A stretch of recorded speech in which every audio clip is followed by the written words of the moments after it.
Here I am watching College Game Day this morning, doing my usual thing as I wake up early for the college football season. There's a benefit of me taking a 7 o'clock morning class this semester, is that now it's trained my body to wake up at like 6. So now I have time to study a bit, be able to read some books, and then get excited to watch College Game Day. I don't always watch College Game Day every single morning for college football, but I know it's the start for me every season. And so I was getting excited, hearing the usual, who's going to start, Tua or Jalen, and Will Greer for the Heisman, and Michigan, Notre Dame, and we got Auburn and Washington. And I was getting all pumped up, and I'm getting ready to watch Oregon State take on Ohio State at 9 o'clock. I'm saying, I just want real football, baby. Stop with the talking head nonsense. And then all of a sudden, I open up Facebook. I'm just going to see what's going on. And I see this Adam Schefter account. And it's the real Adam Schefter. I had to make sure this was real. And it said, the Raiders are sending Khalil Mack to the Chicago Bears. We don't know what the compensation is yet. We do know that it's going to be 2 first-round picks. We still don't know what year those 2 first-round picks are going to be. But we know it's 2 first-round picks. We know the Bears are giving up a hefty ransom. I don't know if any players are involved with the Chicago Bears. All I know is that Khalil Mack is going to the Chicago Bears. Oh my. First of all, I just want to say this. The Chicago Bears, as I talked about in the wrestling video where I talked about All In. Nothing related. But the Chicago Bears are literally all in. They're just pretty much saying, you know what? We know our situation. We know where we at as an organization. We hired that sexy offensive coach from the Andy Reid coaching tree, Matt Nagy. You know, he's from the Andy Reid coaching tree. And if you look at the Andy Reid coaching tree, you know, it's a pretty successful coaching tree. You know what I'm saying? It's produced some winners. You know, Andy Reid himself won't win, but he does produce some winners. He does produce some good guys under that Andy Reid coaching tree. And so, you know, you got that sexy offensive coach in Matt Nagy. You replaced the defense a little bit. You drafted a stud like Roquan Smith. You pretty much are just saying, you know what? We know what our situation's at. In the next 2 years, who are we going to draft that will make any difference? We have this cap space where we signed our wide receivers and our tight ends. We fixed up the offense. Yeah, sure, the offensive line could be a better shape. But really, to be honest, our interior of the offensive line is great with guys like James Daniels, Cody White here, and Kyle Long. We got 2 stud running backs to help our young quarterback. Reliable wide receivers like Allen Robinson and Taylor Gabriel, and a slot receiver like Anthony Miller, who could become a number 1 wide receiver in the future to help out our young quarterback. We feel like we have a team and an offense that can get us enough to score 20 points. And we do know that we have a strong defense. Ball hawk safeties like Adrian Amos and Eddie Jackson, guys who can make game-changing plays. A young stud rookie like Roquan Smith, a smart linebacker like Danny Trevathan. I mean, they pretty much have a really, really well-set team, the Chicago Bears. They have a team that has that sleeper potential. But they also have a team that faces off against quarterbacks like Aaron Rodgers, Matthew Stafford, and Kirk Cousins 2 times a year. And the Chicago Bears pretty much just said this. We know that these teams are set with their quarterbacks for the next few years. They're set. They're ready to go. Kirk Cousins is in Minnesota for 3 years. Aaron Rodgers is in Green Bay for 5 more years. Matthew Stafford has 4 more years left in Detroit.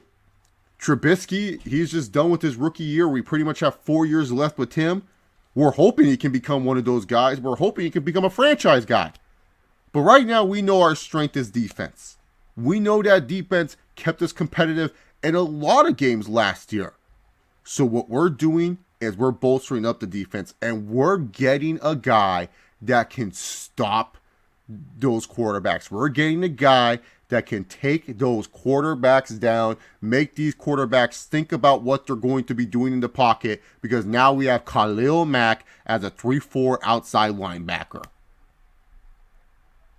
The Bears are pretty much just saying, look, the draft is nice and all. We can find our linemen in the later rounds. We can find what we need to help Mitchell Trubisky with protection and stuff in the later rounds. But right now, with the defense we have set, with a bunch of guys that are going to have 50-year options on their contracts and everything like that, they are not worried about that. What they're worried about is winning football games. And that's what every NFL team should be worried about. I don't care. Because anything can happen in the season. Heck, Jacksonville. We were all sitting here making fun of Jacksonville. Oh, look at Jacksonville doing the usual thing. Overpaying for Calais Campbell and A.J. Bouye. And look at them. They were one game away from the Super Bowl. You know, yeah, sometimes teams make these big gambles, like the Eagles' dream team, and it doesn't turn out well. But really, to be honest, if you're a fan base, you would appreciate that your team actually takes shots instead of just pussyfoots around. And what the Bears are doing is they're saying, hey, we're taking our shot. Khalil Mack was available. The Raiders don't want to sign him? Fine, we'll sign him. Yeah, we're going to pay a lot for him, but we have the cap space. Our quarterback doesn't need to get paid until the next freaking 4 years. They don't have to pay Trubisky for 4 years. And Trubisky, no matter how mediocre or good he becomes, you know he's going to get overpaid. Look at how much Blake Bortles got paid. And he sucks for most people. Most people don't like Blake Bortles. I think Blake Bortles is just okay. I don't think Blake Bortles sucks. But I wouldn't pay Blake Bortles the money that he's being paid. I find Kirk Cousins massively overrated, and he's a fully guaranteed player in the NFL. The only fully guaranteed player at 86 mil. Can't remember off the top of my head. But yeah, when it comes down to it, the Bears are pretty much making an investment saying, this guy's going to help us stop our rivals. This guy's going to help us get back to the playoffs because we're in Chicago, one of the third biggest media markets in America. We know what we need to do. We want these fans to care about this team again. We want playoff football back in Chicago. We need to go to the playoffs. And we can't do that with the team we currently have. Because let's be real here. Who were the Bears going to draft that's on Khalil Mack's level? The dude was miscast in a 4-3 system, and he made the All-Pro team as a defensive end and a linebacker. How good is that? A player that should be a 4-3 rush outside linebacker being miscast in the defensive 3-4 outside linebacker, was miscast in the 4-3 system, and he still made the All-Pro team. He's a stud. Guys like that don't come around often. There's guys like Aaron Donald, who everyone said, oh, I don't know how it's going to work when he's in the 3-4. I mean, yeah, it works when he's on a 4-3, but 3-4, I don't know if Aaron Donald can work. And look at what happened. Aaron Donald made it work. Great players make their systems work. And you can also build around, and it helps if you build your system around those great players. The Chicago Bears are getting a great player that already fits their system and that can help them out. I don't know why any fan would be hated towards this move. And a lot of fans, I don't know why you would think the Raiders won this move. John Gruden is pretty much blowing up the team. Heck, I hope Derek Carr farts in like the meeting room or something. And John Gruden goes, you ruined my time with Hooters and Corona. I really got to trade Derek Carr. And he trades Derek Carr because Derek Carr farted in the room or something. I hope that happens. Because really, to be honest, John Gruden, he went on this rampage saying how the Raiders, they haven't drafted anyone in quite some time. And yet, they traded a guy in Khalil Mack who changed that franchise. The Raiders were a losing franchise. Once they got Mack, they didn't win a bunch of games once they got Mack right away. But Mack kind of changed that culture. Mack was kind of like the guy that changed the Raiders' identity and changed what people thought about the Raiders and stuff like that. Because Khalil Mack was a likable player. Wasn't like most Raider players in the past. He was a likable player, a guy that a lot of Raider fans and a lot of just non-Raider fans. Heck, I'm a Chargers fan. I hate the Raiders, but I respect a Khalil Mack. I was saying this guy's a stud. I respected what Khalil Mack brought to the football game, and I respected what he did for the Raiders organization. And so you're going to tell me that, oh, well, the Raiders got all this pick compensation. What are the Raiders going to do with these draft picks? Do you really trust John Gruden to freaking make a good draft with the Raiders? Do you really trust that John Gruden is going to do a good job? Hell, maybe John Gruden will prove us wrong. Maybe he will.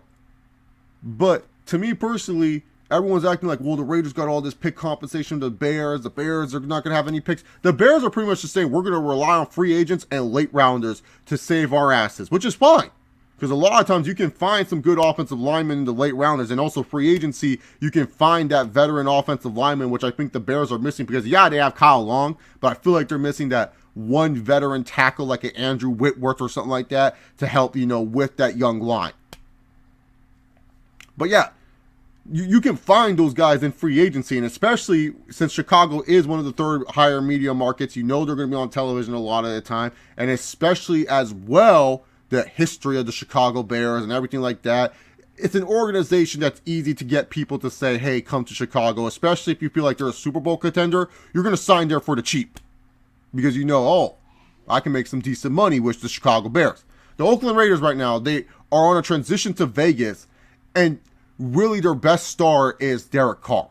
And we don't even know what Derek Carr's future holds. We don't know if Derek Carr will be able to stay healthy enough because, yes, Derek Carr is a wonderful quarterback, can be a top 10 quarterback, can become an elite quarterback. Yes, I threw that ELITE word for Derek Carr.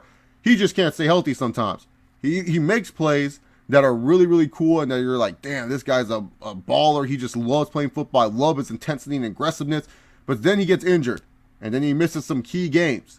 So really, to be honest, when you look at that with Derek Carr, his injury history is not the best. Khalil Mack, he had a good track record. And your guys are going to tell me, with all these picks that you're going to get from Chicago, that you're going to draft someone on Khalil Mack's level. I don't think so, man. Honestly, I think the Oakland Raiders made a bad decision. I know everyone's going to be like, oh, Chase, you're a Chargers fan, so you're biased. Yeah, maybe I am a little bit. But at the same time, Khalil Mack is a beast. And I don't care. The Chicago Bears saw what they needed, and they got it. And I feel like the Bears won this trade. And Oakland, they did pretty good. I don't know what the rest of the pick compensation is and what other players, but I don't think they won this trade. Because draft history has shown when they're trading a player that changed that franchise that they drafted at pick number 5, if they're looking to trade a player that was their best player on their team, who they drafted for, what makes me think that whoever they draft with these Bear picks are going to matter anyways?